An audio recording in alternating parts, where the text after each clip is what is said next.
হাসপাতাল চত্বর জুড়ে গজিয়ে উঠেছে বিষাক্ত পার্থেনিয়াম। হাসপাতালের বহির্বিভাগের সামনে থেকে চিকিৎসকের থাকার আবাসনের সামনে চারিদিকে ঠিক ঠিক করছে পার্থেনিয়াম গাছ।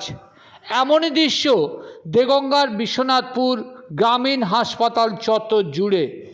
শুধুমাত্র বিষাক্ত পার্থেনিয়াম নয়, ব্লক স্বাস্থ্য আধিকারিক সরকারি কাজকর্মের দ্বিতল অফিস ভবনের নিচ থেকে অফিসের দেয়াল জুড়ে ঢেকেছে আগাছায়।